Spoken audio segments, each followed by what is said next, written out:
And what I realized was we had run into the product disease that I now call hero syndrome.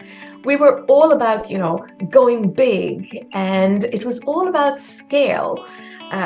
So many startups, like this was more than 20 years ago, but so many startups, even today, they run into the same disease called hero syndrome, where you measure success by how much funding you've raised, for example, to the point where you lose track of what's the problem that you're setting out to solve. Who has this problem?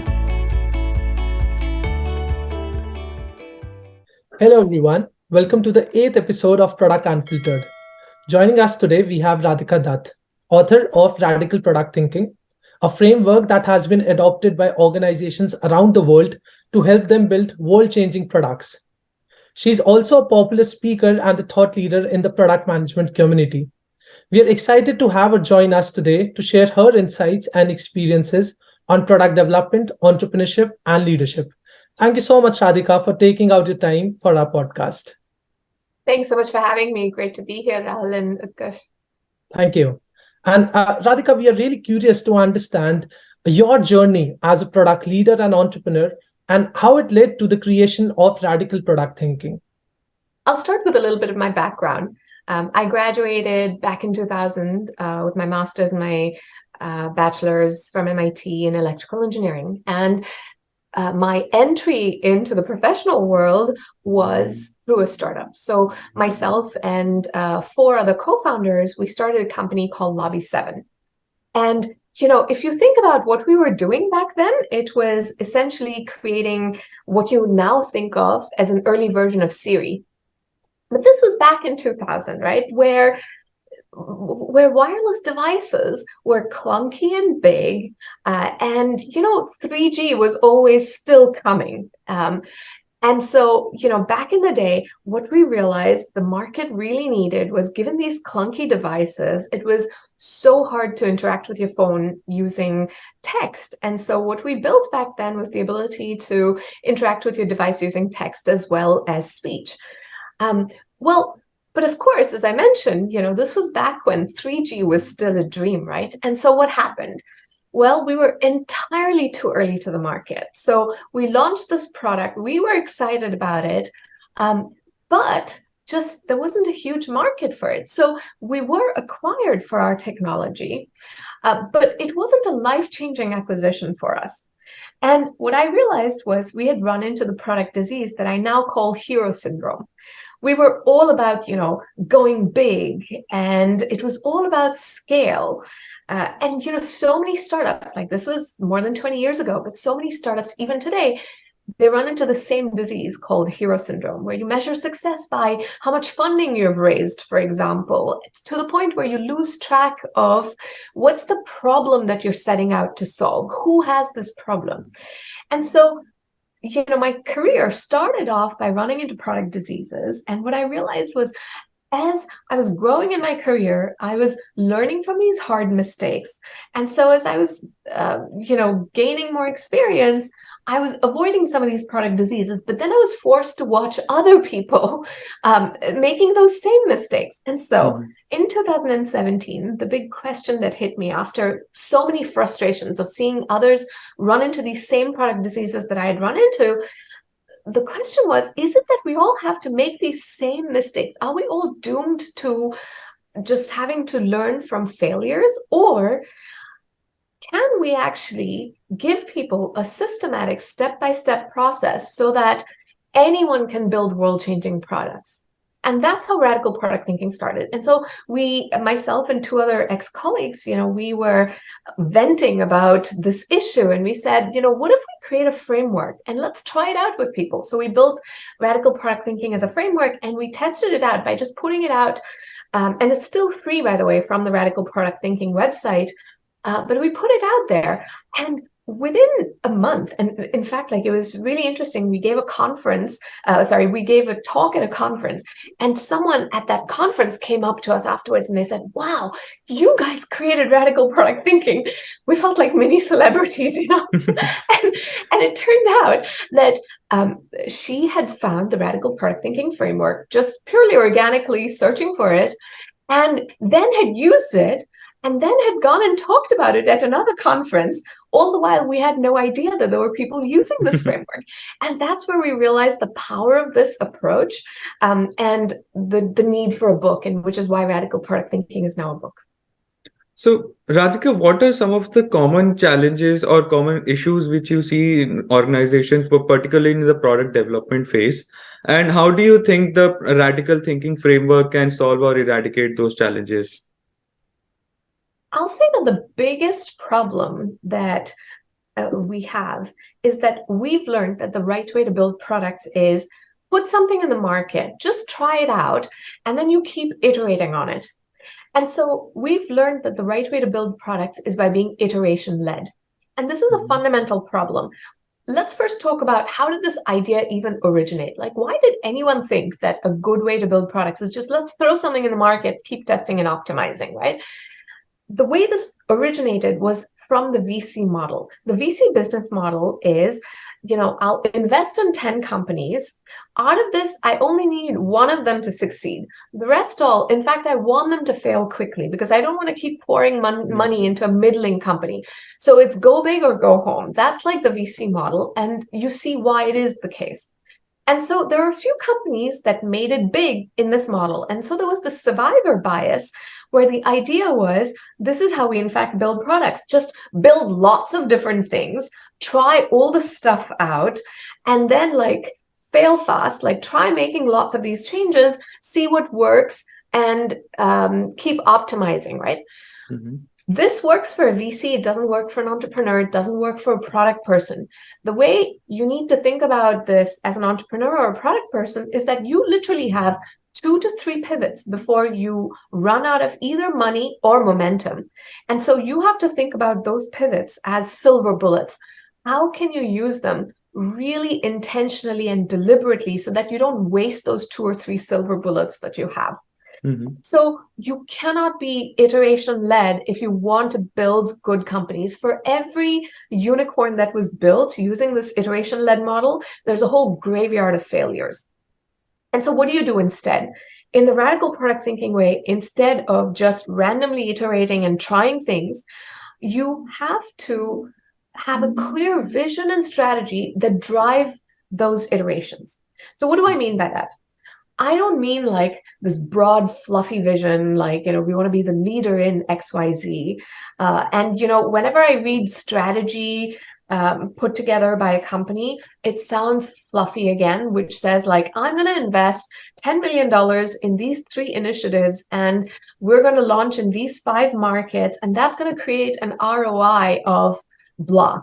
Mm-hmm. And that sort of strategy is completely useless. There's nothing actionable in here. Yeah. And so what do I mean by a radical vision and a strategy? A vision is really detailed. So it's not this slogan that you have to memorize. Instead, it's a very clear problem statement, why that problem needs to be solved, and a solution statement. So I'll give you an example. In the radical product thinking way, we have a fill in the blank statement. And here's how my vision statement would read for a startup that I had founded in 2011 and I sold it in 2014. So it would go like this. Today, when amateur wine drinkers want to find wines that they're likely to like, Mm-hmm. they have to find attractive looking wine bottles, or they'll pick wines based on what's on sale. This is unacceptable because it leads to so many disappointments, and it's hard to learn about wine this way. Mm-hmm. We envision a world where finding the wines you like and buying them is as easy as finding movies you like on Netflix. And we're bringing about this world through a recommendations algorithm that matches wines to your taste and an operational setup that delivers these wines to your door. Okay. And now you see that I told you nothing about my startup. But when I described the vision in this way, you knew exactly what we were doing and why we were doing it. Mm-hmm. And that makes it a radical vision. While you were talking about radical product thinking, Radhika, we would love to understand the complete framework and how exactly can companies follow this framework to create superstar products. Yeah, and so the starting point is this clarity of vision. And then the next step is having a detailed strategy. And I mentioned, what I typically see is this fluffy sort of a strategy that will invest X amount. So instead, We want a product strategy that is truly grounded in what's the pain? Like, what is the problem that the user has? Why are they coming to our product? What's the pain that makes them come to the product, right? So that's the first question. Next, what's your solution for solving that pain? Then, what's the underlying engine that you have, your special sauce to be able to deliver on the promise of the solution? And then the last is, how will you deliver this to the customer? So this is where you think about your business model, your sales channels, etc. And it's, by the way, the most forgotten aspect of building a product. So meaning that we often say, let's build a product first, and then we'll figure out how to bring it to customers. We'll think about the pricing model afterwards. Or very often, like a subscription model is bolted on, right? And so the idea instead is a strategy. And this, by the way, strategy has the simple mnemonic of RDCL, which is for real pain points. The D is for design, which is what's your solution. The capabilities is your underlying engine. And the L is for logistics, which is how do you deliver this? So that's the strategy. But once you have your vision and strategy, then how do you bring this into your everyday decisions? Because this is where things often go wrong, where, you have a good vision and strategy, but the moment like reality, your rubber meets the road and you actually, your dreams meet reality, we often forget about vision and strategy, where you say, oh, let's just do whatever we're being asked for, or whatever's being asked of us right now, right? And so prioritization is how we bring vision and strategy into our everyday decisions. And I'll talk about that in a moment. But I want to talk about the last step, which is execution and measurement, which is, you have vision, strategy, priorities. You then use hypothesis-driven execution and measurement so that you frame every idea in your strategy as a hypothesis. We think that the problem is this, and this is the solution, and this is what we'll measure to be able to validate if this aspect of our strategy is working or not. And so once you have alignment in your team in terms of how you measure success, you start to think about every aspect of your product, like whether you're releasing a new feature or thinking about a strategy, you think about it in terms of a hypothesis, and you're constantly thinking about how will you validate whether it's working or not. So those are the main elements as you're launching a product. So vision, strategy, prioritization, and hypothesis-driven execution and measurement. And the last is culture, where you can apply all of these ideas to culture. But I'll say that out of all of these elements, like one thing that is most powerful for me, aside from the vision and strategy, is really, and that is counterintuitive, that people don't really think about, is the radical product thinking approach to prioritization. Can you define what do you mean by vision-driven development? And also what we have seen in our experiences with the iterative model, the vision keeps on changing at multiple stages. There are redefining stages where the vision might change. So how do you suggest people to find a good balance between a vision-driven approach, which is equally balanced by the iterative process development? Yeah, that's great. And, one of the questions that come up often is, but I need to pivot. And so this is not to say that you cannot pivot, right? What happens, the difference between pivoting well and catching the disease I call pivotitis is being able to explain to your team, to communicate, why are we pivoting? What hypothesis was invalidated and what are we going to do differently? So when you have a vision at this level of depth, which is, what I described in that radical vision statement, it answers questions of whose world are you changing? What exactly is their problem? Why does it need changing? What's the world you envision and how are you going to bring it about, right? Like it's these 5 questions. When you treat your vision as a hypothesis, you might discover that the answer to, let's say, who, that part is changing. So, let's say that you discover that you're targeting the wrong group of people. Now you can go back to your vision and you can tell your team, our hypothesis on the who turned out to be wrong. So instead of targeting this group of users, we're targeting this group instead. Or, for example, this problem statement turned out to be wrong, that this is not the problem statement they have. This is, a slightly different problem, and here's what it is. But the point is, when you rewrite your vision and communicate it to the team that this is why we're pivoting and what we're pivoting to, now it's pivoting very deliberately. So now you're starting to use those pivots like silver bullets. And that's what makes a good pivot. And so this is not to say your vision never changes. In fact, your vision, especially as a startup, should change often because you're discovering so much. Yeah. The most important thing is to, as a team, revise your vision and communicate what's different, what you've learned. Also, Radhika, can you share some of the examples where organizations have adopted radical product thinking, and what type of changes do they see over time? If you can take some real-time examples, so it will help our listeners understand it better. Let's think about, so actually right before our recording, I was working with a company. They are in the shipping industry. So actually this is, dealing with ships and how you match ships to cargoes. So, the company has a vision in terms of who they're targeting. We started off in terms of defining our strategy. What is the user's problem, and what is our solution to it? And one of the things that we realized is, we had some assumptions of this is what the user's problem is, but it wasn't necessarily always clear. Is that in fact how users, is that actually their problem, or is that our assumption?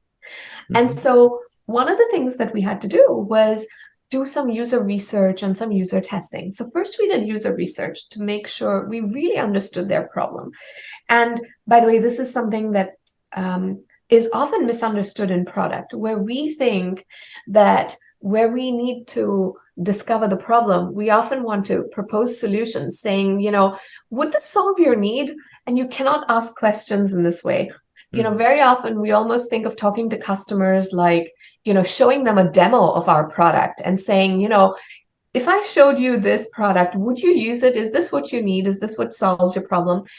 Instead, right? Like we really have to focus on, actually tell me about your workday. So you walk into the office, what do you do next? Like, help me understand what are the tasks that you need to accomplish? Show me how you're doing this today. So you need to define the problem space by really getting to know the user. So this is something that the company started doing. And then based on that understanding, you can design the product. And once you start to design that product, then you can do user testing. This is finally where you can use your product or design prototypes rather. But again, what you don't ask is, here's what the product does. Okay, what do you think of this? Is this easy to use? In fact, like you don't ask them anything about, is it intuitive or not? What you do is instead you give them a task. Like, let's say you need to do this that you described to me, during your workday, that the first thing you need to do is you create a report that creates this output. How would you do that on this interface? And then you just observe them. You watch them go through the pain and just observe the suffering. That really it gives you so much motivation to change the product, right? To make it so much better because you've observed their suffering. So this is an example of what I've done with companies where we have this vision, this clarity of strategy, then using this hypothesis-driven approach where you have a set of assumptions and beliefs, then you go validate that by measuring certain things. And then you prioritize what you're going to do. So to me, prioritization is one of the most powerful things that we do as product people, right? But I think it's really misunderstood. Very often, the way we think about prioritization in product or even as leaders, we often think about it as, I am going to tell you what the priorities are and you're going to execute on the priorities. But that is a very myopic view of prioritization, because that means that your influence in an organization goes only as far as which priorities you can dictate, right? And so for example, let's say you can tell a developer when they give you these choices and say, okay, this is a list of what you can prioritize. If your approach is, I'm going to tell you what is a higher priority or lower priority, your influence is restricted to whatever you asked or which meeting you're in. Instead, if you can reframe prioritization as a way of getting people to understand your rationale, how you make trade-offs between the long term and the short term, this way you can get every person in the company to think like you. Now you've suddenly expanded your sphere of influence, and if you can, make everyone think like you, now you've really spread your thinking. You've scaled yourself, right? This is how you rise or grow as a leader, when you can get people to think like you, and you don't have to be in every meeting, when you can make yourself redundant. So how do you do that? And this radical approach to prioritization is a way of doing that. You remember we said, you need this detailed vision. So now when you have a detailed vision, that is your long term, that is really clearly defined to the point where I can close my eyes and picture this long-term vision that I have described. Now you need to think about, okay, so what's my short-term biggest danger? Like if you think of yourself as a gazelle running away from a predator, what is that predator that's going to kill you?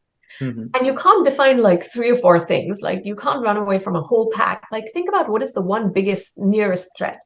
And so if I think about a startup, your most immediate threat is that you run out of money. So financial risk is the biggest risk. If I'm working at a really large company, my biggest risk is probably stakeholder risk, because, my boss or my boss's boss, if they're not happy with my work, then, my product is in danger, right? So that is, now you've defined both short-term and long-term. And so if you think about how you make decisions intuitively, you're always making decisions thinking about the yin and yang of the long-term versus short-term. So for your team, you should make this yin and yang really explicit. The way you can do that is with an X and Y axis. This is my engineering background coming into play, right? So you have your Y-axis, which is the long-term, which is the vision fit. And your X-axis is the short-term, and what's going to kill you, next, right? Yeah. And so things that are good for the vision and good for survival, those are the easy decisions. That's ideal. But what happens in companies is often we focus on only doing things in the ideal quadrant. And when you do that, good products go bad because you've not invested adequately in the vision. Sometimes you need to do things that are good for the vision, but not good for the short term. Yeah. So that's where, you may be fixing technical debt, or perhaps you're investing in doing user research. This is stuff where you don't see instant results, but it's really important for the long-term vision. And the opposite of investing in a vision is the quadrant I call vision debt, which is, this is good for the short term, it helps you survive, but it's bad for the vision. An example of that is, a customer tells you, you're going to win this big deal if you add the following custom features. And it's tempting to do that, right? And sometimes you have to do that. But what goes wrong is when you start taking on so much vision debt that it really detracts from your vision, and it causes the disease I call obsessive sales disorder.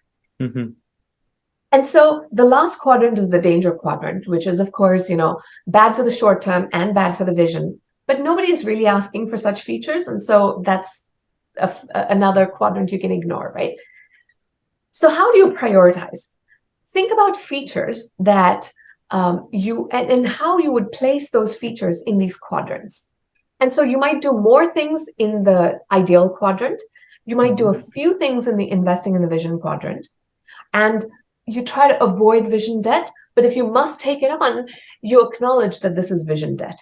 And so this communication really helps you be more vision driven in how you're actually executing on your vision. Like when you're actually planning what features to build, what you're going to do in the next 2 weeks in terms of those priorities, it's a direct translation of what you're doing that helps you achieve your vision versus helps you manage short-term risk.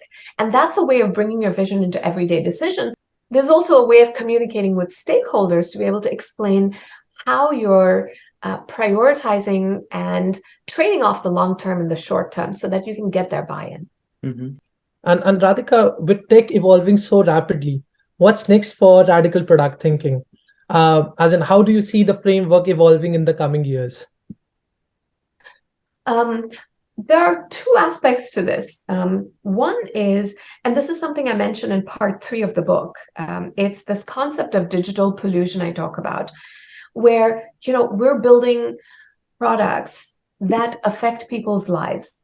And as we're affecting people's lives, we have to be really careful about, is this creating the world we intend? And is this creating a world that actually works for all? Or are we being really or are we really creating digital pollution, right? And when I say digital pollution, it's doing things like, increasing polarization in society, or increasing wealth inequalities, or, for example, attention hijacking. If you think about products or algorithms, for example, Uber and Lyft have algorithms which pay drivers differently based on what they will take. That is going to create even more wealth inequality. Like, if you think about different parts of our business model and how they affect society, we have to be really thoughtful about that. And this is something that I would really encourage all product managers to think about. So far we've talked about a vision for your product, but to some extent you have to think about being true to your vision. What's the world that you want to be creating? And is it the world where you're helping create misinformation, or is it one where you're really wary about creating digital pollution, and you see what it's doing to fray the fabric of society, and therefore you're going to invest in the vision and perhaps, work in a place that is good for your long-term vision. So that's something to think about. But in terms of radical product thinking and where this is going, being able to be thoughtful and deliberate about the change that you intend, and therefore create equitable outcomes. And we can only create equitable outcomes by thinking about it systematically. We're not going to create equitable outcomes by just throwing something in the market and seeing kind of what fits or what sticks, right? Like, that is the path, the shortest path to creating uncontrollable digital pollution. In such a rapidly evolving world, what would be your advice to the aspiring product managers or entrepreneurs to navigate their journey in this world? Yeah, you're never too junior to have clarity of vision, or it's never too early to have this clarity of vision. That's, I think, my biggest lesson from all of my career. So we often think that, I'm putting out a product, like I'm an entrepreneur. I don't know what the vision is. I'm going to discover it along the way. And that is truly an iteration-led way of thinking. It is true that you might not know all the answers, but take a crack at it. Put a stake in the ground, saying this is the problem statement whose world you're trying to change. Write a radical vision statement for yourself to be able to define that. If you're starting out in the product management space, very often you might think that, it's for my boss to have a vision for the product. And, the people that I've brought on that I've found to be really successful are the ones who have always tried to have a vision for themselves. I've often heard this complaint, I feel like our company didn't have a vision for the product. My question is always, okay, set aside what the company's vision for the product was and whether it lacked it. What was your vision? And that you should always be able to answer. And that clarity is what radical product thinking helps you have. But it's such an important lesson for life. What would be those 3 critical skill sets which you think all aspiring product managers or early stage entrepreneurs should have and must have? The 3 most important skills. The first one I would definitely say is the clarity of vision and strategy. That's really the number one thing. The second, I would say, is the ability to communicate those ideas and so that you can really bring a whole team with you on the journey. Like, all of what we do as product people is to get everyone to buy into our vision and to contribute to it, right? And make our vision their own. And that requires such communication skills to be able to get people to internalize our vision as their own. And the last thing I will say is being able to create psychological safety within the team. And this is, I think something we can aspire to both early in our career, but especially as we become leaders. This is something that we have to figure out. How do we make sure we create this psychological safety so our team can innovate, so that they can feel empowered to take ownership of that vision and strategy? Thank you so much, Radhika, for sharing those amazing insights. This officially brings us to the end of today's episode. Hope all our listeners have enjoyed the episode and our discussion has helped learn something new. Stay tuned for more such exciting episodes. Thank you so much for tuning into Product Unfiltered.